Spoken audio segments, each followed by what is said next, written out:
ಓಂ ಶಾಂತಿ. ಇಂದಿನ ಪರಮಾತ್ಮನ ಮಹಾವಾಕ್ಯ ಮುರುಳಿ ದಿನಾಂಕ 19/7/2025. ಬಾಪ್ತಾದ ಮಧುಬನ. ಮಧುರ ಮಕ್ಕಳೇ, ನಮಗೆ ಯಾರು ಓದಿಸುತ್ತಿದ್ದಾರೆ ಅನ್ನುವ ಖುಷಿ ಸದಾ ಇರಬೇಕು. ಇದು ಕೂಡ ಮನ್ಮನಾಭವ ಸ್ಥಿತಿಯಾಗಿದೆ. ನಾವು ನಿನ್ನೆ ಕಲ್ಲು ಬುದ್ಧಿಯವರಾಗಿದ್ದೆವು, ಇಂದು ಪಾರಸ ಬುದ್ಧಿಯವರಾಗುತ್ತಿದ್ದೇವೆ ಅನ್ನುವ ಖುಷಿ ಈಗ ನಿಮಗೆ ಇದೆ. ಇಂದಿನ ಪ್ರಶ್ನೆಯಾಗಿದೆ, ಭಾಗ್ಯವನ್ನು ಬೆಳಗಿಸಿಕೊಳ್ಳಲು ಆಧಾರ ಏನಾಗಿದೆ? ಉತ್ತರ: ನಿಶ್ಚಯವೇ ಭಾಗ್ಯವನ್ನು ಬೆಳಗಿಸಿಕೊಳ್ಳಲು ಆಧಾರ ಆಗಿದೆ. ಒಂದು ವೇಳೆ ಅದೃಷ್ಟ ಬೆಳಗಲು ತಡ ಆಗುತ್ತಿದ್ದರೆ ಅವರು ಪುರುಷಾರ್ಥದಲ್ಲಿ ಕುಂಟುತ್ತಿರುತ್ತಾರೆ. ನಿಶ್ಚಯ ಬುದ್ಧಿ ಉಳ್ಳಂತವರು ಚೆನ್ನಾಗಿ ಶಿಕ್ಷಣವನ್ನು ಕಲಿತು ಪುರುಷಾರ್ಥದಲ್ಲಿ ಗ್ಯಾಲಪ್ ಮಾಡಿಕೊಳ್ಳುತ್ತಾರೆ. ಯಾವುದಾದರೂ ಮಾತಿನಲ್ಲಿ ಸಂಶಯ ಇದ್ದರೆ ಅವರು ಹಿಂದೆ ಉಳಿದುಕೊಳ್ಳುತ್ತಾರೆ. ಯಾರು ನಿಶ್ಚಯ ಬುದ್ಧಿಯುಳ್ಳವರಾಗಿ ತಮ್ಮ ಬುದ್ಧಿಯನ್ನು ಪರಮಾತ್ಮ ತಂದೆಯ ಕಡೆ ಓಡಿಸುತ್ತಿರುತ್ತಾರೋ, ಅಂದರೆ ಬುದ್ಧಿಯ ಮೂಲಕ ತಂದೆಯ ಸಮೀಪಕ್ಕೆ ಹೋಗುತ್ತಾರೋ, ಅವರು ಸತೋ ಪ್ರಧಾನರಾಗಿ ಬಿಡುತ್ತಾರೆ. ಓಂ ಶಾಂತಿ. ಎಲ್ಲಾ ವಿದ್ಯಾರ್ಥಿಗಳು ಶಾಲೆಯಲ್ಲಿ ಶಿಕ್ಷಣವನ್ನು ಕಲಿಯುತ್ತಾರೆ. ಅಂದ ಮೇಲೆ ಈ ಶಿಕ್ಷಣವನ್ನು ಕಲಿತು ನಾವು ಯಾವ ಪದವಿಯನ್ನು ಪಡೆದುಕೊಳ್ಳುತ್ತೇವೆ ಅನ್ನುವುದು ವಿದ್ಯಾರ್ಥಿಗಳಿಗೆ ಗೊತ್ತಿರುತ್ತದೆ. ಮಧುರಾತಿ ಮಧುರ ಆತ್ಮಿಕ ಮಕ್ಕಳಾದ ನಿಮ್ಮ ಬುದ್ಧಿಯಲ್ಲಿ ಸದಾ ಈ ಮಾತಿನ ಸ್ಮೃತಿ ಇರಬೇಕು. ನಾವೀಗ ಪಾರಸಪುರಿಯಾದಂತಹ ಸತ್ಯುಗಕ್ಕೆ ಮಾಲೀಕರಾಗುತ್ತೇವೆ. ಈ ಎಲ್ಲ ದೇಹದ ಸಂಬಂಧವನ್ನು ನಾವೀಗ ತ್ಯಾಗ ಮಾಡುತ್ತೇವೆ. ದೇಹ ಮತ್ತು ದೇಹದ ಎಲ್ಲಾ ಸಂಬಂಧವನ್ನು ಈಗ ನಾವು ತ್ಯಾಗ ಮಾಡಬೇಕು. ಈಗ ನಾವು ಪಾರಸಪುರಿಗೆ ಮಾಲೀಕರಾಗಬೇಕು, ಅಂದರೆ ಪಾರಸನಾಥ ಆಗಬೇಕು. ನಾನೀಗ ಪಾರಸಪುರಿಗೆ ಮಾಲೀಕ ಆಗುತ್ತಿದ್ದೇನೆ ಅಥವಾ ಪಾರಸನಾಥ ಆಗುತ್ತಿದ್ದೇನೆ ಅನ್ನುವ ಖುಷಿ ನಿಮಗೆ ಇಡೀ ದಿನ ಇರಬೇಕು. ಪಾರಸಪುರಿ ಎಂದು ಯಾವುದಕ್ಕೆ ಕರೆಯಲಾಗುತ್ತದೆ ಅನ್ನುವುದು ಈಗ ನಿಮಗೆ ಗೊತ್ತಿದೆ. ಸತ್ಯುಗದಲ್ಲಿ ಮನೆ ಮುಂತಾದದ್ದೂ ಕೂಡ ಚಿನ್ನದಿಂದ ನಿರ್ಮಾಣ ಆಗಿರುತ್ತದೆ. ಚಿನ್ನ ಮತ್ತು ಬೆಳ್ಳಿಯ ಮೂಲಕ ಸತ್ಯುಗದಲ್ಲಿ ಮಹಲನ್ನು ನಿರ್ಮಾಣ ಮಾಡುತ್ತಾರೆ. ಕಲಿಯುಗದಲ್ಲಿ ಕಲ್ಲು ಮತ್ತು ಇಟ್ಟಿಗೆಯ ಮೂಲಕ ಮನೆಯನ್ನು ನಿರ್ಮಾಣ ಮಾಡುತ್ತಾರೆ. ಈಗ ಪುನಃ ನೀವು ಕಲ್ಲು ಬುದ್ಧಿಯವರಿಂದ ಪಾರಸ ಬುದ್ಧಿಯವರಾಗುತ್ತೀರಾ. ಕಲ್ಲು ಬುದ್ಧಿ ಯಾವಾಗ ಪಾರಸ ಬುದ್ಧಿ ಆಗುತ್ತದೆ ಅಂದರೆ ನಮ್ಮನ್ನು ಪಾರಸನಾಥರನ್ನಾಗಿ ಮಾಡುವಂತಹ ಪರಮಾತ್ಮ ತಂದೆ ಈ ಸೃಷ್ಟಿಗೆ ಬಂದಾಗ ನಾವು ಪಾರಸನಾಥರಾಗಲು ಸಾಧ್ಯ. ಈಗ ಇಲ್ಲಿ ನೀವು ಕುಳಿತಿದ್ದೀರಾ, ನಿಮಗೆ ಗೊತ್ತಿದೆ ನಮ್ಮ ಶಾಲೆ ಸರ್ವಶ್ರೇಷ್ಠ ಶಾಲೆಯಾಗಿದೆ. ಇದಕ್ಕಿಂತ ದೊಡ್ಡ ಶಾಲೆ ಜಗತ್ತಿನಲ್ಲಿ ಎಲ್ಲೂ ಇರುವುದಿಲ್ಲ. ಈ ಶಾಲೆಯಲ್ಲಿ ಶಿಕ್ಷಣವನ್ನು ಕಲಿತು ನೀವು ಕೋಟಿಯಷ್ಟು ಭಾಗ್ಯಶಾಲಿಗಳು, ಪದುಮದಷ್ಟು ಭಾಗ್ಯಶಾಲಿಗಳು, ಅಂದರೆ ವಿಶ್ವಕ್ಕೆ ಮಾಲೀಕರಾಗುತ್ತೀರಾ. ಅಂದ ಮೇಲೆ ಮಕ್ಕಳಾದ ನಿಮಗೆ ಎಷ್ಟೊಂದು ಖುಷಿ ಇರಬೇಕು. ಕಲ್ಲಿನ ಪುರಿಯಿಂದ ಪಾರಸಪುರಿಗೆ ಹೋಗುವಂತಹ ಪುರುಷೋತ್ತಮ ಸಂಗಮ ಯುಗ ಇದಾಗಿದೆ. ನಿನ್ನೆ ನಮ್ಮ ಬುದ್ಧಿ ಕಲ್ಲು ಬುದ್ಧಿಯಾಗಿತ್ತು, ಇಂದು ನಾವು ಪಾರಸ ಬುದ್ಧಿಯವರಾಗುತ್ತಿದ್ದೇವೆ ಅನ್ನುವ ಮಾತು ಸದಾ ನಿಮ್ಮ ಬುದ್ಧಿಯಲ್ಲಿ ಇರಬೇಕು. ನಾವೀಗ ಪಾರಸ ಬುದ್ಧಿಯವರಾಗುತ್ತಿದ್ದೇವೆ ಅನ್ನುವ ಸ್ಮೃತಿಯಲ್ಲಿ ಇರುವುದೂ ಕೂಡ ಮನ್ಮನಾಭವ ಸ್ಥಿತಿಯಾಗಿದೆ. ಟೀಚರ್ ಶಿಕ್ಷಣವನ್ನು ಕಲಿಸುವುದಕ್ಕೋಸ್ಕರ ಶಾಲೆಗೆ ಬರುತ್ತಾರೆ. ವಿದ್ಯಾರ್ಥಿಗಳ ಮನಸ್ಸಿನಲ್ಲಿ ವಿಚಾರ ಇರುತ್ತದೆ, ಈಗ ಟೀಚರ್ ಬಂದರು ಅಂದರೆ ಬಂದೇ ಬಿಟ್ಟರು ಎಂದು. ಈಗ ಮಕ್ಕಳಾದ ನಿಮಗೆ ಗೊತ್ತಿದೆ, ನಮ್ಮ ಟೀಚರ್ ಸ್ವಯಂ ಭಗವಂತ ತಂದೆ ಆಗಿದ್ದಾರೆ. ಆ ಪರಮಾತ್ಮ ತಂದೆ ನಮ್ಮನ್ನು ಸ್ವರ್ಗಕ್ಕೆ ಮಾಲೀಕರನ್ನಾಗಿ ಮಾಡುತ್ತಾರೆ. ಅಂದ ಮೇಲೆ ಪರಮಾತ್ಮ ತಂದೆ ಅವಶ್ಯವಾಗಿ ಸಂಗಮ ಯುಗದಲ್ಲೇ ಬರುತ್ತಾರೆ. ಈಗ ನಿಮಗೆ ಗೊತ್ತಿದೆ, ಮನುಷ್ಯರೆಲ್ಲರೂ ಕೂಡ ಪರಮಾತ್ಮ ತಂದೆಯನ್ನು ಕೂಗಿ ಕರೆಯುತ್ತಿರುತ್ತಾರೆ. ಮತ್ತು ಯಾವ ತಂದೆಯನ್ನು ಎಲ್ಲಾ ಮನುಷ್ಯರೂ ಕೂಗಿ ಕರೆಯುತ್ತಿದ್ದಾರೋ ಆ ಪರಮಾತ್ಮ ತಂದೆ ಈಗ ಇಲ್ಲಿಗೆ ಬಂದಿದ್ದಾರೆ. ಕಲ್ಪದ ಮೊದಲೂ ಕೂಡ ಇದೇ ರೀತಿಯಾಗಿತ್ತು. ಆದ್ದರಿಂದ ವಿನಾಶ ಕಾಲದಲ್ಲಿ ವಿಪರೀತ ಬುದ್ಧಿ ಉಳ್ಳವರು ಎಂದು ಶಾಸ್ತ್ರದಲ್ಲಿ ಬರೆಯಲಾಗಿದೆ. ಏಕೆಂದರೆ ಜಗತ್ತಿನ ಜನರ ಬುದ್ಧಿ ಕಲ್ಲು ಬುದ್ಧಿಯಾಗಿದೆ. ನಿಮ್ಮ ಬುದ್ಧಿ ವಿನಾಶ ಕಾಲದಲ್ಲಿ ಪ್ರೀತಿ ಬುದ್ಧಿಯಾಗಿದೆ. ನೀವೀಗ ಪಾರಸ ಬುದ್ಧಿಯವರಾಗುತ್ತಿದ್ದೀರಾ. ಅಂದ ಮೇಲೆ ಮನುಷ್ಯರು ಬೇಗ ಈ ಜ್ಞಾನವನ್ನು ಅರ್ಥ ಮಾಡಿಕೊಳ್ಳಬೇಕು. ಅಂತಹ ಯಾವುದಾದರೂ ಯುಕ್ತಿಯನ್ನು ನೀವು ರಚನೆ ಮಾಡಬೇಕು. ಇಲ್ಲಿಗೆ ನೀವು ಅನೇಕರನ್ನು ಕರೆದುಕೊಂಡು ಬರುತ್ತೀರಾ. ಅಂದ ಮೇಲೆ ಬಂದಂತವರು ಹೇಳುತ್ತಾರೆ, ಶಿವ ತಂದೆ ಬ್ರಹ್ಮನ ತನುವಿನಲ್ಲಿ ಶಿಕ್ಷಣವನ್ನು ಕಲಿಸಲು ಹೇಗೆ ಬರುತ್ತಿರಬಹುದು? ಪರಮಾತ್ಮ ತಂದೆ ಹೇಗೆ ಬರುತ್ತಾರೆ ಎಂದು ಅನೇಕರು ಕೇಳುತ್ತಾರೆ. ಏಕೆಂದರೆ ಪರಮಾತ್ಮ ತಂದೆಯ ಬಗ್ಗೆ ಸ್ವಲ್ಪ ಕೂಡ ಅವರಿಗೆ ಗೊತ್ತಿಲ್ಲ. ಇಷ್ಟೆಲ್ಲಾ ಸೆಂಟರ್ನಿಂದ ಮಕ್ಕಳು ಮಧುಬನಕ್ಕೆ ಬರುತ್ತಾರೆ ಅಂದ ಮೇಲೆ ಮಕ್ಕಳು ನಿಶ್ಚಯ ಬುದ್ಧಿ ಉಳ್ಳವರಾಗಿದ್ದಾರೆ ತಾನೆ? ಎಲ್ಲರೂ ಹೇಳುತ್ತಾರೆ, ಶಿವ ಭಗವಾನ್ ವಾಚ್. ಶಿವ ತಂದೆ ಸರ್ವ ಆತ್ಮರಿಗೂ ತಂದೆಯಾಗಿದ್ದಾರೆ. ಶಿವ ತಂದೆ ಸರ್ವರಿಗೂ ತಂದೆಯಾಗಿದ್ದಾರೆ. ಶ್ರೀಕೃಷ್ಣನಿಗೆ ಸರ್ವರು ತಂದೆ ಎಂದು ಕರೆಯಲು ಸಾಧ್ಯ ಇಲ್ಲ. ಶ್ರೀಕೃಷ್ಣನಿಗೆ ಸರ್ವರ ತಂದೆ ಎಂದು ಕರೆಯಲು ಸಾಧ್ಯ ಇಲ್ಲ. ಅಂದ ಮೇಲೆ ಈ ಜ್ಞಾನದ ಮಾತಿನಲ್ಲಿ ಗೊಂದಲಕ್ಕೊಳಗಾಗುವಂತಹ ಮಾತೇ ಇಲ್ಲ. ಆದರೆ ಯಾರ ಅದೃಷ್ಟದ ಬಾಗಿಲು ಲೇಟಾಗಿ ತೆರೆಯುವಂತದ್ದಿರುತ್ತದೆಯೋ ಅವರು ಪುನಃ ಈ ಪುರುಷಾರ್ಥದಲ್ಲಿ ಕುಂಟುತ್ತಿರುತ್ತಾರೆ. ಯಾರ ಅದೃಷ್ಟ ಲೇಟಾಗಿ ಬೆಳಗುವಂತದ್ದಾಗಿರುತ್ತದೆಯೋ ಅವರು ಪುರುಷಾರ್ಥದಲ್ಲಿ ಕುಂಟುತ್ತಿರುತ್ತಾರೆ. ಕಡಿಮೆ ಶಿಕ್ಷಣವನ್ನು ಕಲಿಯುವಂತವರಿಗೆ ಕುಂಟುವಂತವರು ಎಂದು ಕರೆಯಲಾಗುತ್ತದೆ. ಯಾರು ಕುಂಟುತ್ತಿರುತ್ತಾರೋ ಅವರು ನಂತರ ಸಂಶಯ ಬುದ್ಧಿಯುಳ್ಳವರಾಗಿ ಬಿಡುತ್ತಾರೆ. ನಿಶ್ಚಯ ಬುದ್ಧಿಯುಳ್ಳವರು ಚೆನ್ನಾಗಿ ಶಿಕ್ಷಣವನ್ನು ಕಲಿಯುತ್ತಾ ಪುರುಷಾರ್ಥದಲ್ಲಿ ಗ್ಯಾಲಪ್ ಅನ್ನು ಮಾಡಿಕೊಂಡು ಮುಂದೆ ಹೋಗುತ್ತಿರುತ್ತಾರೆ. ಪರಮಾತ್ಮ ತಂದೆ ಇಲ್ಲಿ ಎಷ್ಟು ಸಹಜ ರೂಪದಲ್ಲಿ ಜ್ಞಾನದ ಮಾತನ್ನು ತಿಳಿಸುತ್ತಿದ್ದಾರೆ. ಹೇಗೆ ಶಾಲೆಯಲ್ಲಿರುವಂತಹ ಮಕ್ಕಳು ರೇಸ್ನಲ್ಲಿ ಓಡಿ ಗುರಿಯನ್ನು ತಲುಪಿ ಪುನಃ ವಾಪಸ್ ಬರುತ್ತಾರೆ. ಇಲ್ಲಿ ಪರಮಾತ್ಮ ತಂದೆ ತಿಳಿಸುತ್ತಾರೆ, ನಿಮ್ಮ ಬುದ್ಧಿಯನ್ನು ಬೇಗ ಶಿವತಂದೆಯ ಬಳಿ ಓಡಿಸಬೇಕು. ಅಂದರೆ ನಿಮ್ಮ ಬುದ್ಧಿ ಬೇಗ ಶಿವತಂದೆಯ ಜೊತೆಗೆ ಜೋಡಣೆ ಆಗಬೇಕು. ನಿಮ್ಮ ಬುದ್ಧಿ ಓಡಿ ಹೋಗಿ ಶಿವತಂದೆಯ ಸಮೀಪಕ್ಕೆ ಬೇಗ ತಲುಪಬೇಕು. ಆಗ ನೀವು ಸತೋ ಪ್ರಧಾನರಾಗುತ್ತೀರಾ. ಈ ಎಲ್ಲಾ ಜ್ಞಾನದ ಮಾತನ್ನು ನೀವೀಗ ಚೆನ್ನಾಗಿ ಅರ್ಥ ಮಾಡಿಕೊಂಡಿದ್ದೀರಾ. ಇಲ್ಲಿ ಬಂದಾಗ ನಿಮಗೆ ಜ್ಞಾನದ ಬಾಣ ನಾಟುತ್ತದೆ. ಪುನಃ ಇಲ್ಲಿಂದ ಹೊರಗಡೆ ಹೋದ ತಕ್ಷಣ ಎಲ್ಲಾ ಜ್ಞಾನದ ಮಾತು ಬುದ್ಧಿಯಿಂದ ಸಮಾಪ್ತಿಯಾಗಿ ಬಿಡುತ್ತದೆ. ಪರಮಾತ್ಮ ಶಿವ ತಂದೆ ಜ್ಞಾನದ ಇಂಜೆಕ್ಷನ್ ಅನ್ನು ಹಾಕುತ್ತಾರೆ. ಪರಮಾತ್ಮ ತಂದೆ ಜ್ಞಾನದ ಇಂಜೆಕ್ಷನ್ ಅನ್ನು ಹಾಕುತ್ತಾರೆ ಅಂದ ಮೇಲೆ ಆ ಜ್ಞಾನದ ನಶೆ ಏರಬೇಕು ತಾನೆ? ಆದರೆ ಮಕ್ಕಳಿಗೆ ಜ್ಞಾನದ ನಶೆ ಏರುವುದೇ ಇಲ್ಲ. ಇಲ್ಲಿ ಪರಮಾತ್ಮ ತಂದೆ ಜ್ಞಾನಾಮೃತವನ್ನು ಕುಡಿಸುತ್ತಿದ್ದಾರೆ. ಇಲ್ಲಿ ಜ್ಞಾನಾಮೃತವನ್ನು ಕುಡಿದಾಗ ಆ ಜ್ಞಾನಾಮೃತದ ಪ್ರಭಾವ ಆಗುತ್ತದೆ. ಇಲ್ಲಿಂದ ಹೊರಗಡೆ ಜಗತ್ತಿಗೆ ಹೋದ ತಕ್ಷಣ ಜ್ಞಾನದ ಮಾತನ್ನು ಮರೆತು ಬಿಡುತ್ತೀರಾ. ಮಕ್ಕಳಿಗೆ ಗೊತ್ತಿದೆ, ಪರಮಾತ್ಮ ತಂದೆ ಜ್ಞಾನದ ಸಾಗರ, ಪತಿತ ಪಾವನ, ಸದ್ಗತಿದಾತ, ಮುಕ್ತಿದಾತ ಆಗಿದ್ದಾರೆ. ಜ್ಞಾನದ ಸಾಗರ, ಪತಿತ ಪಾವನ, ಸದ್ಗತಿದಾತ, ಮುಕ್ತಿದಾತ ಒಬ್ಬ ಪರಮಾತ್ಮ ತಂದೆ ಆಗಿದ್ದಾರೆ ಅನ್ನುವುದು ಮಕ್ಕಳಿಗೆ ಗೊತ್ತಿದೆ. ಪರಮಾತ್ಮ ತಂದೆ ಪ್ರತಿಯೊಂದು ಮಾತಿನಲ್ಲೂ ಮಕ್ಕಳಿಗೆ ಆಸ್ತಿಯನ್ನು ನೀಡುತ್ತಾರೆ. ಪರಮಾತ್ಮ ತಂದೆ ತಿಳಿಸುತ್ತಾರೆ, ಮಕ್ಕಳೇ, ನೀವು ಕೂಡ ಈಗ ಸಂಪೂರ್ಣ ಸಾಗರರಾಗಿ ಎಷ್ಟು ಜ್ಞಾನ ನನ್ನಲ್ಲಿ ಇದೆಯೋ ಆ ಸಂಪೂರ್ಣ ಜ್ಞಾನವನ್ನು ನೀವೀಗ ಧಾರಣೆ ಮಾಡಿಕೊಳ್ಳಿ. ಪರಮಾತ್ಮ ಶಿವ ತಂದೆಗೆ ದೇಹದ ನಶೆ ಇಲ್ಲ. ಪರಮಾತ್ಮ ತಂದೆ ತಿಳಿಸುತ್ತಾರೆ, ಮಕ್ಕಳೇ, ನಾನು ಸದಾ ಶಾಂತವಾಗಿ ಇರುತ್ತೇನೆ. ನಿಮಗೂ ಕೂಡ ಯಾವಾಗ ದೇಹ ಇರಲಿಲ್ಲವೋ ಆಗ ನಿಮಗೆ ದೇಹದ ನಶೆ ಇರಲಿಲ್ಲ. ಶಿವ ತಂದೆ ಇದು ನನ್ನ ವಸ್ತು ಆಗಿದೆ ಎಂದು ಎಂದೂ ಹೇಳುವುದಿಲ್ಲ. ಇದು ನನ್ನದಾಗಿದೆ ಎಂದು ಶಿವ ತಂದೆ ಎಂದೂ ಹೇಳುವುದಿಲ್ಲ. ಈ ತನುವನ್ನು ಕೂಡ ನಾನು ಲೋನ್ ಆಗಿ ತೆಗೆದುಕೊಂಡಿದ್ದೇನೆ. ಲೋನ್ ಆಗಿ ತೆಗೆದುಕೊಂಡಂತಹ ವಸ್ತು ನನ್ನ ವಸ್ತು ಆಗಲು ಸಾಧ್ಯ ಇಲ್ಲ. ನಾನು ಈ ಬ್ರಹ್ಮನ ತನುವಿನಲ್ಲಿ ಪ್ರವೇಶವನ್ನು ಮಾಡಿದ್ದೇನೆ. ಸೇವೆಯನ್ನು ಮಾಡುವುದಕ್ಕೋಸ್ಕರ, ಸ್ವಲ್ಪ ಸಮಯಕ್ಕೋಸ್ಕರ ಈ ಬ್ರಹ್ಮನ ತನುವಿನಲ್ಲಿ ನಾನು ಪ್ರವೇಶವನ್ನು ಮಾಡಿದ್ದೇನೆ. ಸ್ವಲ್ಪ ಸಮಯಕ್ಕೋಸ್ಕರ ಸೇವೆಯನ್ನು ಮಾಡಲು ಶಿವ ತಂದೆ ಬ್ರಹ್ಮನ ತನುವಿನಲ್ಲಿ ಪ್ರವೇಶವನ್ನು ಮಾಡಿದ್ದಾರೆ. ಈಗ ಮಕ್ಕಳಾದ ನೀವು ವಾಪಸ್ ಮನೆಗೆ ಹೋಗಬೇಕು. ಅಂದ ಮೇಲೆ ನೆನಪಿನ ರೇಸನ್ನು ಮಾಡಬೇಕು.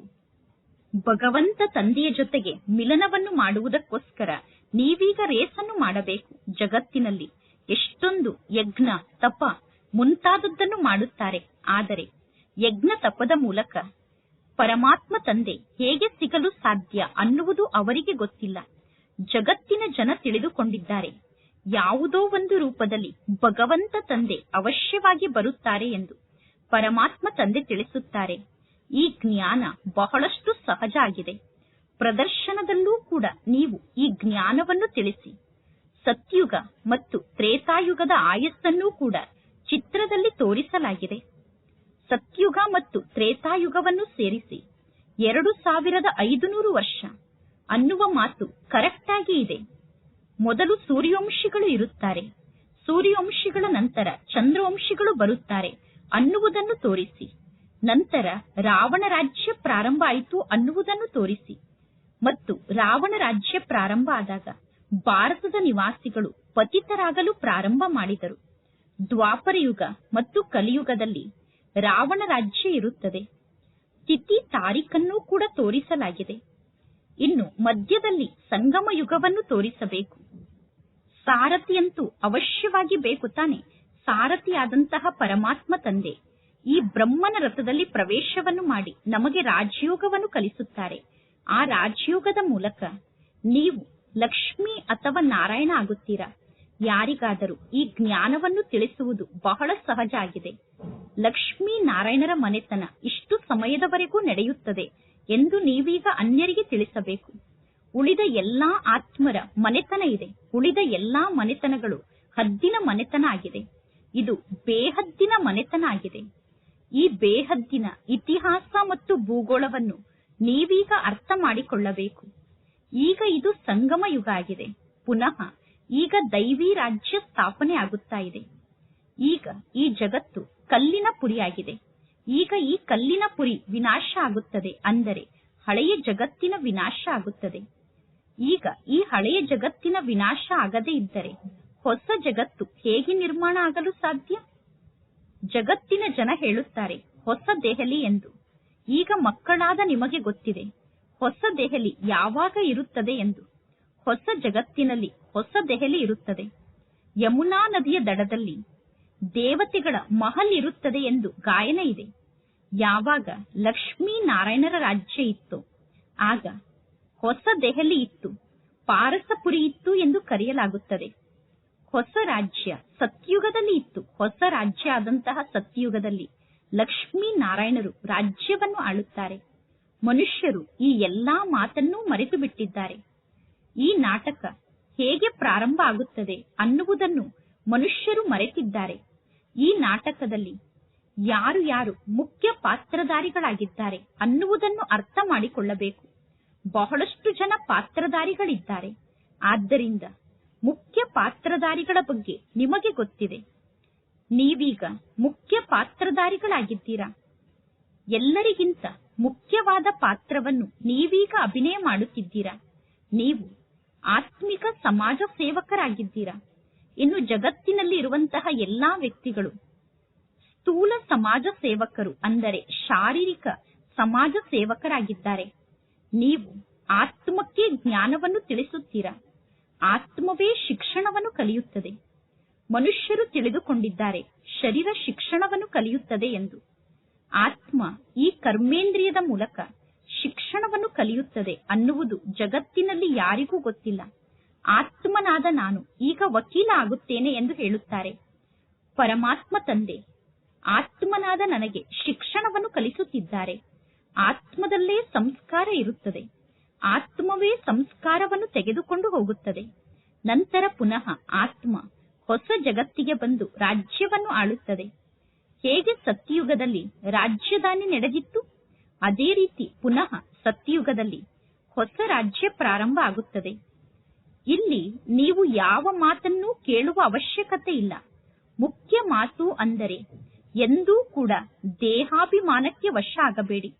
ಸ್ವಯಂ ಅನ್ನು ಆತ್ಮ ಎಂದು ತಿಳಿದುಕೊಳ್ಳಿ.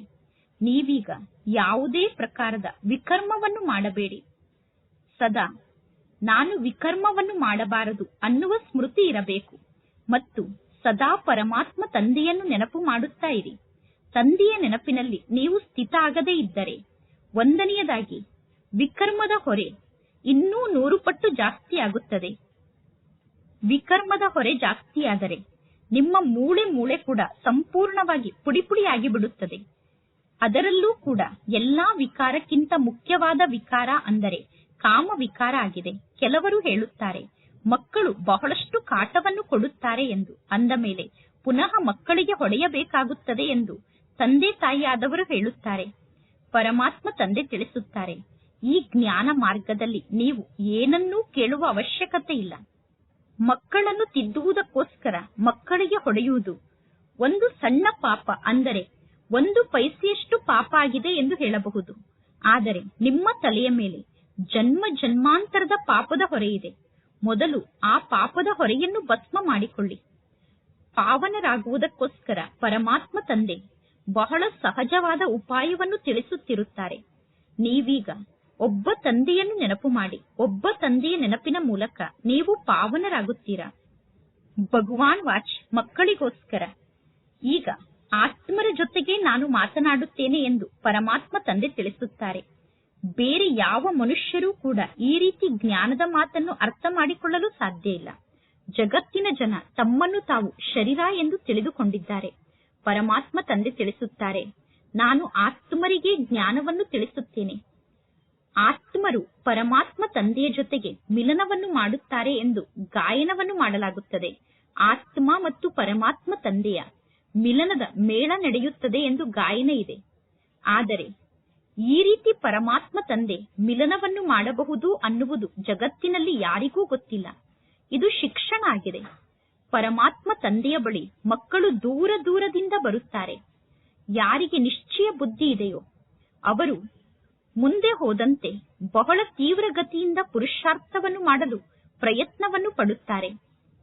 ಈಗ ಅಷ್ಟು ತೀವ್ರಗತಿಯಿಂದ ಪುರುಷಾರ್ಥವನ್ನು ಮಾಡಲು ಮಕ್ಕಳಿಗೆ ಪ್ರಯತ್ನ ಪಡಲು ಸಾಧ್ಯ ಆಗುತ್ತಿಲ್ಲ. ಏಕೆಂದರೆ ಮಕ್ಕಳು ತಂದೆಯನ್ನು ನೆನಪು ಮಾಡುವುದಿಲ್ಲ. ಪ್ರಯಾಣಕ್ಕೆ ಹೋದಂತಹ ಪ್ರಯಾಣಿಕರು ಯಾವಾಗ ವಾಪಸ್ ಬರುತ್ತಿರುತ್ತಾರೋ, ಮನೆಯ ಸಮೀಪಕ್ಕೆ ಬಂದಾಗ ಮನೆಯ ನೆನಪು ಅವರಿಗೆ ಬರುತ್ತದೆ. ಈಗ ಮಕ್ಕಳಾದ ನಿಮಗೂ ಕೂಡ ಮನೆಯ ನೆನಪು ಬರುತ್ತದೆ. ಯಾರು ಪ್ರಯಾಣಕ್ಕೆ ಹೋಗಿರುತ್ತಾರೋ ಅವರು ಮನೆಯ ಸಮೀಪಕ್ಕೆ ಬಂದ ತಕ್ಷಣ ಮನೆ ಬಂತು ಎಂದು ಖುಷಿಯಿಂದ ಮನೆಯ ಒಳಗಡೆ ಹೋಗಿ ಎಲ್ಲರ ಜೊತೆಗೂ ಮಿಲನವನ್ನು ಮಾಡುತ್ತಾರೆ. ಮನೆಯ ಒಳಗಡೆ ಹೋಗಿ ಎಲ್ಲರ ಜೊತೆಗೆ ಮಿಲನವನ್ನು ಮಾಡಿದಾಗ ಅವರಿಗೆ ಖುಷಿ ಜಾಸ್ತಿ ಆಗುತ್ತದೆ. ಮೊಟ್ಟ ಮೊದಲು ತಮ್ಮ ಪತ್ನಿಯ ನೆನಪು ಬರುತ್ತದೆ, ನಂತರ ಮಕ್ಕಳು ಮೊಮ್ಮಕ್ಕಳ ನೆನಪು ಬರುತ್ತದೆ. ಇಲ್ಲಿ ನಿಮಗೂ ಕೂಡ ನಾನೀಗ ಮನೆಗೆ ಹೋಗುತ್ತಿದ್ದೇನೆ ಅನ್ನುವ ನೆನಪು ಬಂದಿದೆ. ಆ ಮನೆಯಲ್ಲಿ ತಂದೆ ಮತ್ತು ಮಕ್ಕಳಾದ ನಾವು ಮಾತ್ರ ಇರುತ್ತೇವೆ ಅಂದ ಮೇಲೆ ಈಗ ನಿಮಗೆ ಡಬ್ಬಲ್ ಖುಷಿ ಆಗುತ್ತದೆ. ನಾವೀಗ ಶಾಂತಿಧಾಮಕ್ಕೆ ಹೋಗುತ್ತೇವೆ, ನಂತರ ಪುನಃ ನಮ್ಮ ರಾಜಧಾನಿಯಲ್ಲಿ ಬರುತ್ತೇವೆ ಅಂದ ಮೇಲೆ ಈಗ ಕೇವಲ ಶಾಂತಿಧಾಮ ಮತ್ತು ಸ್ವರ್ಗವನ್ನು ನೆನಪು ಮಾಡಬೇಕು. ಪರಮಾತ್ಮ ತಂದೆ ತಿಳಿಸುತ್ತಾರೆ, ಮನ್ಮನಾಭವ ಅಂದರೆ ತಂದೆಯಾದ ನನ್ನೊಬ್ಬನನ್ನೇ ನೆನಪು ಮಾಡಿ ಸ್ವಯಂ ಅನ್ನು ಆತ್ಮ ಎಂದು ತಿಳಿದುಕೊಂಡು ತಂದೆ ಮತ್ತು ಆಸ್ತಿಯನ್ನು ನೆನಪು ಮಾಡಿ. ಪರಮಾತ್ಮ ತಂದೆ ಮಕ್ಕಳಾದ ನಿಮ್ಮನ್ನು ಸುಂದರ ಹೂವನ್ನಾಗಿ ಮಾಡಿ ತಮ್ಮ ನಯನದಲ್ಲಿ ಕೂರಿಸಿಕೊಂಡು ಜೊತೆಗೆ ಕರೆದುಕೊಂಡು ಹೋಗುತ್ತಾರೆ. ಪರಮಾತ್ಮ ತಂದೆ ಎಂದೂ ಕೂಡ ಮಕ್ಕಳಿಗೆ ಸ್ವಲ್ಪವೂ ತೊಂದರೆಯನ್ನು ಕೊಡುವುದಿಲ್ಲ. ಹೇಗೆ ಸೊಳ್ಳೆಯೇ ಹಿಂಡು ಹೋಗುತ್ತದೆಯೋ ಅದೇ ರೀತಿ ಆತ್ಮರಾದ ನೀವು ಪರಮಾತ್ಮ ತಂದೆಯ ಜೊತೆಗೆ ವಾಪಸ್ ಮನೆಗೆ ಹೋಗುತ್ತೀರಾ. ಪಾವನರಾಗುವುದಕ್ಕೋಸ್ಕರ ನೀವು ಪರಮಾತ್ಮ ತಂದೆಯನ್ನು ನೆನಪು ಮಾಡುತ್ತೀರಾ. ಪಾವನರಾಗುವುದಕ್ಕೋಸ್ಕರ ನೀವು ಮನೆಯನ್ನು ನೆನಪು ಮಾಡುವುದಿಲ್ಲ. ಮೊಟ್ಟ ಮೊದಲು ತಂದೆಯ ದೃಷ್ಟಿ ಬಡ ಮಕ್ಕಳ ಮೇಲೆ ಬೀಳುತ್ತದೆ. ಮೊದಲು ಪರಮಾತ್ಮ ತಂದೆ ಬಡ ಮಕ್ಕಳನ್ನು ನೋಡುತ್ತಾರೆ. ಏಕೆಂದರೆ ಪರಮಾತ್ಮ ತಂದೆ ಬಡವರ ಬಂಧು ಆಗಿದ್ದಾರೆ. ನೀವೀಗ ಸೇವೆಯನ್ನು ಮಾಡುವುದಕ್ಕೋಸ್ಕರ ಹಳ್ಳಿಗೆ ಹೋಗುತ್ತೀರಾ. ಪರಮಾತ್ಮ ತಂದೆ ತಿಳಿಸುತ್ತಾರೆ, ನಾನೂ ಕೂಡ ನಿಮ್ಮ ಈ ಹಳ್ಳಿಗೆ ಬಂದು ನಿಮ್ಮ ಈ ಹಳ್ಳಿಯನ್ನು ಪಾರಸಪುರಿಯನ್ನಾಗಿ ಮಾಡುತ್ತೇನೆ. ಈಗ ಇದು ನರಕ ಆಗಿದೆ, ಹಳೆಯ ಜಗತ್ತಾಗಿದೆ. ಅಂದ ಮೇಲೆ ಈ ಹಳೆಯ ಜಗತ್ತನ್ನು ಅವಶ್ಯವಾಗಿ ಸಮಾಪ್ತಿ ಮಾಡಲೇಬೇಕು. ನರಕ ಆದಂತಹ ಈ ಹಳೆಯ ಮನೆಯನ್ನು ಬೀಳಿಸಲೇಬೇಕು. ಹೊಸ ಜಗತ್ತಿನಲ್ಲಿ ಹೊಸ ದೆಹಲಿ ಇರುತ್ತದೆ. ಹೊಸ ದೆಹಲಿ ಇದ್ದಾಗ ಸತ್ಯುಗ ಇರುತ್ತದೆ. ಅಲ್ಲಿ ನಿಮ್ಮ ರಾಜ್ಯ ಇರುತ್ತದೆ. ಅಂದ ಮೇಲೆ ಈಗ ನಿಮಗೆ ಎಷ್ಟೊಂದು ನಶೆ ಇರುತ್ತದೆ. ನಾವೀಗ ಪುನಃ ನಮ್ಮ ರಾಜಧಾನಿಯನ್ನು ಸ್ಥಾಪನೆ ಮಾಡಿಕೊಳ್ಳುತ್ತಿದ್ದೇವೆ ಅನ್ನುವ ನಶೆ ನಿಮಗೆ ಏರುತ್ತಿದೆ. ಹೇಗೆ ಕಲ್ಪದ ಮೊದಲು ನೀವು ರಾಜಧಾನಿಯನ್ನು ಸ್ಥಾಪನೆ ಮಾಡಿಕೊಂಡಿದ್ದೀರೋ ಅದೇ ರೀತಿ ಈಗಲೂ ರಾಜ್ಯವನ್ನು ಸ್ಥಾಪನೆ ಮಾಡುತ್ತೀರಾ. ಸತ್ಯುಗಕ್ಕೆ ಹೋಗಿ ನಾವು ಇಂತಿಂತಹ ಮಹಲನ್ನು ನಿರ್ಮಾಣ ಮಾಡುತ್ತೇವೆ ಎಂದು ನೀವು ಹೇಳುವುದಿಲ್ಲ. ಏಕೆಂದರೆ ಸತ್ಯುಗಕ್ಕೆ ಹೋದಾಗ ಸ್ವಾಭಾವಿಕವಾಗಿ ಆಟೋಮೆಟಿಕ್ ಆಗಿ ನೀವು ಅಲ್ಲಿ ಮಹಲನ್ನು ನಿರ್ಮಾಣ ಮಾಡಲು ಪ್ರಾರಂಭ ಮಾಡುತ್ತೀರಾ. ಏಕೆಂದರೆ ಆತ್ಮದಲ್ಲಿ ಮಹಲನ್ನು ನಿರ್ಮಾಣ ಮಾಡುವ ಪಾತ್ರ ಫಿಕ್ಸ್ ಆಗಿದೆ. ಪರಮಾತ್ಮ ತಂದೆ ತಿಳಿಸುತ್ತಾರೆ, ಈ ಸಮಯದಲ್ಲಿ ಕೇವಲ ಶಿಕ್ಷಣವನ್ನು ಕಲಿಯುವ ಪಾತ್ರ ನಿಮ್ಮ ಪಾತ್ರ ಆಗಿದೆ. ಸತ್ಯುಗದಲ್ಲಿ ಸ್ವಾಭಾವಿಕವಾಗಿ ನಿಮ್ಮ ಬುದ್ಧಿಯಲ್ಲಿ ವಿಚಾರ ಬರುತ್ತದೆ, ನಾನೀಗ ಈ ರೀತಿ ಮಹಲನ್ನು ನಿರ್ಮಾಣ ಮಾಡುತ್ತೇನೆ ಎಂದು. ಹೇಗೆ ಕಲ್ಪದ ಮೊದಲು ಮಹಲನ್ನು ನಿರ್ಮಾಣ ಮಾಡಿದ್ದೀರೋ ಅದೇ ರೀತಿ ಮಹಲನ್ನು ನಿರ್ಮಾಣ ಮಾಡಲು ಪ್ರಾರಂಭ ಮಾಡುತ್ತಾರೆ. ಆತ್ಮದಲ್ಲೇ ಮೊದಲೇ ಮನೆಯನ್ನು ನಿರ್ಮಾಣ ಮಾಡುವಂತಹ ಪಾತ್ರ ಫಿಕ್ಸ್ ಆಗಿದೆ. ಅಂದ ಮೇಲೆ ಆತ್ಮ ಅದೇ ಮಹಲನ್ನು ನಿರ್ಮಾಣ ಮಾಡುತ್ತದೆ.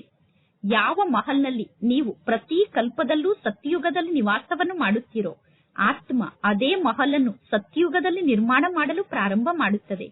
ಈ ಎಲ್ಲಾ ಜ್ಞಾನದ ಮಾತನ್ನು ಹೊಸಬರು ಅರ್ಥ ಮಾಡಿಕೊಳ್ಳಲು ಸಾಧ್ಯ ಇಲ್ಲ. ಈಗ ನಿಮಗೆ ಗೊತ್ತಿದೆ. ನಾವೀಗ ಮಧುಬನಕ್ಕೆ ಬರುತ್ತೇವೆ.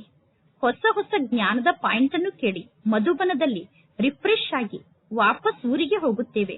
ಮಧುಬನದಲ್ಲಿ ಹೊಸ ಜ್ಞಾನದ ಪಾಯಿಂಟ್ ಸಿಗುತ್ತದೆ. ಪರಮಾತ್ಮ ತಂದೆ ತಿಳಿಸುತ್ತಾರೆ, ಇದೆಲ್ಲವೂ ನಾಟಕದಲ್ಲಿ ಫಿಕ್ಸ್ ಆಗಿದೆ. ಪರಮಾತ್ಮ ತಂದೆ ತಿಳಿಸುತ್ತಾರೆ, ಮಕ್ಕಳೇ, ನಾನೀಗ ಈ ಎತ್ತಿನಲ್ಲಿ ಸವಾರಿಯನ್ನು ಮಾಡಿದ್ದೇನೆ. ನಾನು ಎತ್ತಿನಲ್ಲಿ ಸದಾ ಸವಾರಿಯನ್ನು ಹೇಗೆ ಮಾಡಲಿ?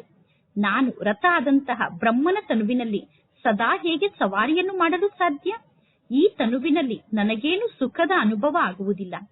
ನಾನು ಕೇವಲ ಮಕ್ಕಳಾದ ನಿಮಗೆ ಶಿಕ್ಷಣವನ್ನು ಕಲಿಸುವುದಕ್ಕೋಸ್ಕರ ಇಲ್ಲಿಗೆ ಬರುತ್ತೇನೆ ಎಂದು ಈ ರೀತಿ ತಿಳಿದುಕೊಳ್ಳಬೇಡಿ. ಪರಮಾತ್ಮ ತಂದೆ ಈ ಎತ್ತಾದಂತಹ ಬ್ರಹ್ಮನ ತನುವಿನಲ್ಲಿ ಸದಾ ಕುಳಿತುಕೊಂಡಿರುತ್ತಾರೆ. ಅಂದರೆ ಈ ಎತ್ತಿನ ಮೇಲೆ ಸದಾ ಸವಾರಿಯನ್ನು ಮಾಡುತ್ತಾ ಕುಳಿತಿರುತ್ತಾರೆ ಎಂದು ತಿಳಿದುಕೊಳ್ಳಬೇಡಿ.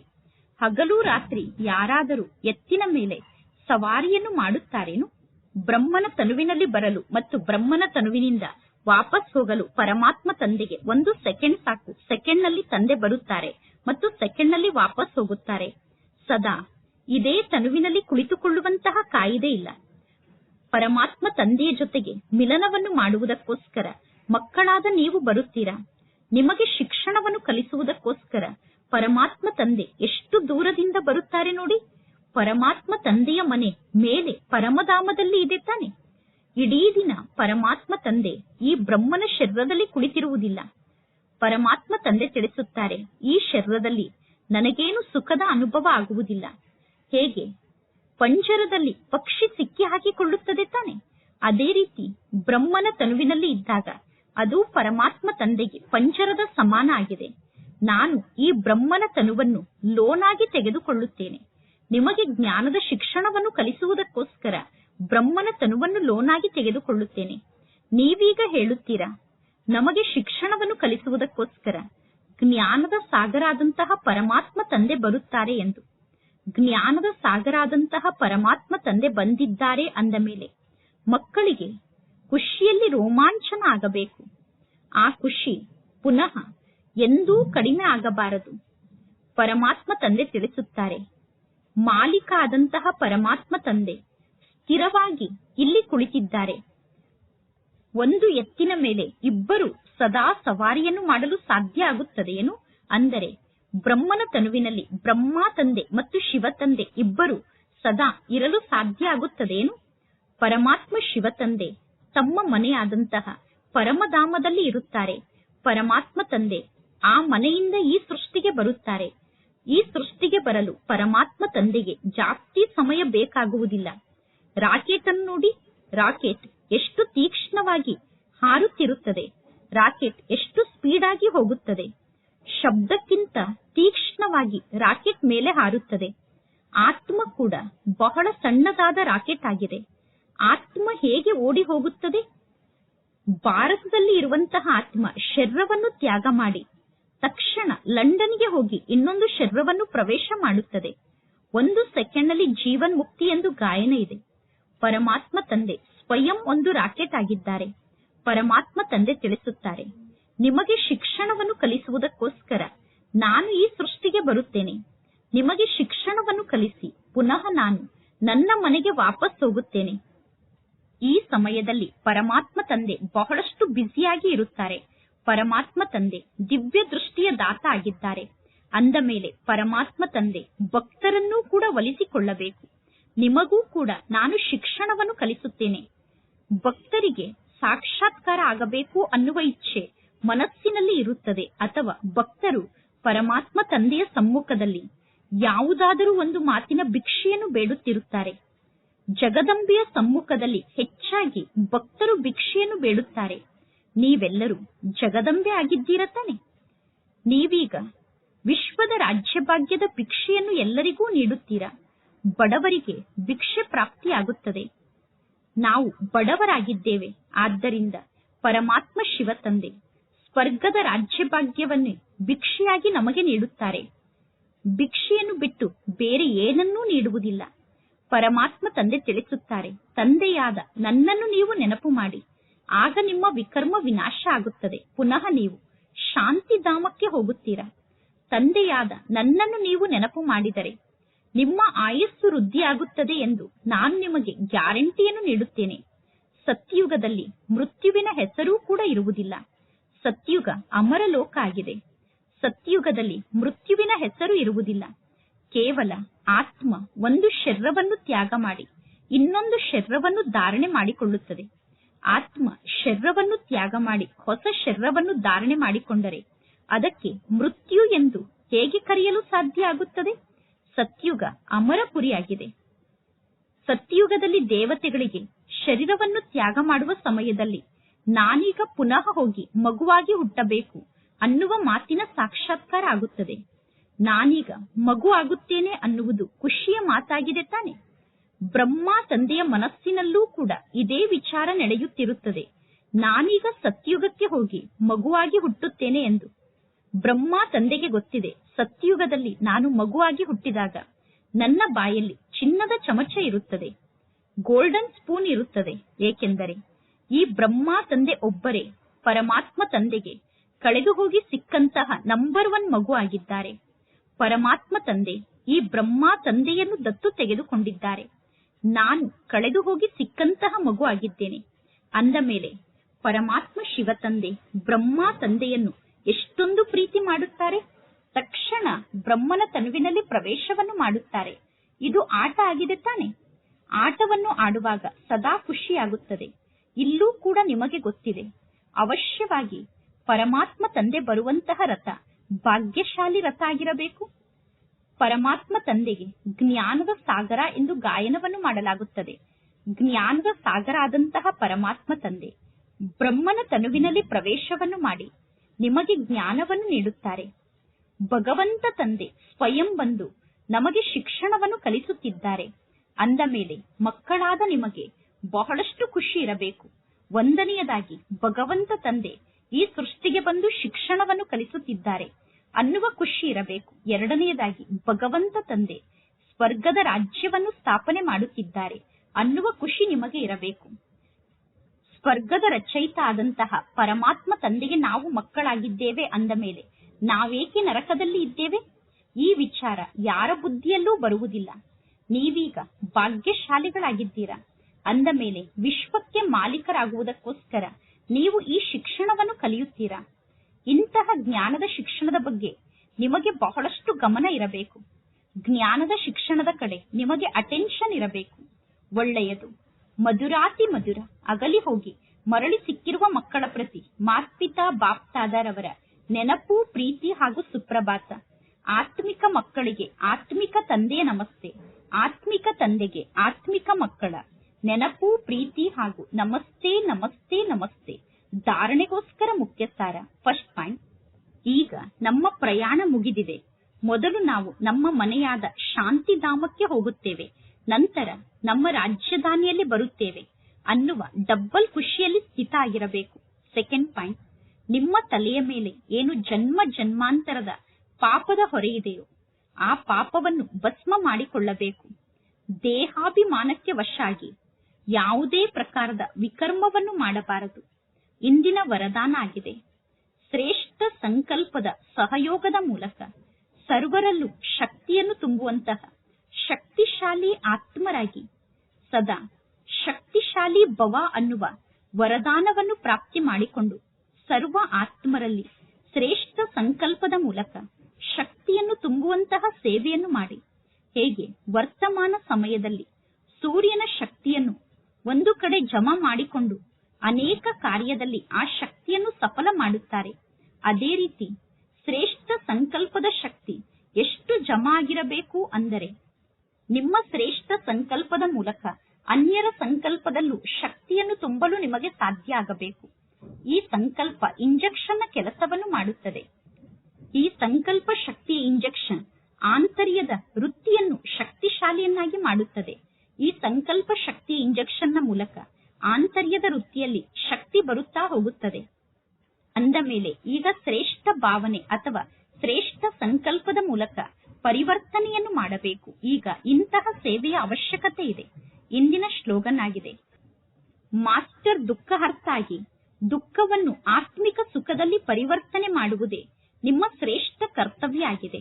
ಇಂದಿನ ಅವ್ಯಕ್ತ ಸೂಚನೆಯಾಗಿದೆ, ಸಂಕಲ್ಪದ ಶಕ್ತಿಯನ್ನು ಜಮಾ ಮಾಡಿಕೊಂಡು ಶ್ರೇಷ್ಠ ಸೇವೆಗೋಸ್ಕರ ನಿಮಿತ್ತರಾಗಿ. ಕೆಲವು ಮಕ್ಕಳು ಕೆಲವೊಮ್ಮೆ ಬಹಳ ದೊಡ್ಡ ಆಟವನ್ನು ತೋರಿಸುತ್ತಾರೆ. ಮಕ್ಕಳ ಮನಸ್ಸಿನಲ್ಲಿ ವ್ಯರ್ಥ ಸಂಕಲ್ಪದ ಫೋರ್ಸ್ ಎಷ್ಟು ಜಾಸ್ತಿ ಇರುತ್ತದೆ ಅಂದರೆ, ಆ ವ್ಯರ್ಥ ಸಂಕಲ್ಪ ಎಷ್ಟು ಫೋರ್ಸ್ ಆಗಿ ಮಕ್ಕಳ ಮನಸ್ಸಿನಲ್ಲಿ ಬರುತ್ತದೆ ಅಂದರೆ ಆ ಸಂಕಲ್ಪವನ್ನು ಕಂಟ್ರೋಲ್ ಮಾಡಲು ಮಕ್ಕಳಿಗೆ ಸಾಧ್ಯ ಆಗುವುದಿಲ್ಲ. ನಂತರ ಅಂತಹ ಸಮಯದಲ್ಲಿ ನಾನು ಏನನ್ನು ಮಾಡಲಿ, ಈ ರೀತಿ ಆಯಿತು ಎಂದು ಮಕ್ಕಳು ಹೇಳುತ್ತಾರೆ. ಈ ಸಂಕಲ್ಪವನ್ನು ನನ್ನಿಂದ ತಡೆಯಲು ಸಾಧ್ಯ ಆಗಲಿಲ್ಲ ಎಂದು ಹೇಳುತ್ತಾರೆ. ವ್ಯರ್ಥ ಸಂಕಲ್ಪವನ್ನು ತಡೆಯಲು ನನಗೆ ಸಾಧ್ಯ ಆಗುವುದಿಲ್ಲ ಎಂದು ಹೇಳುತ್ತಾರೆ.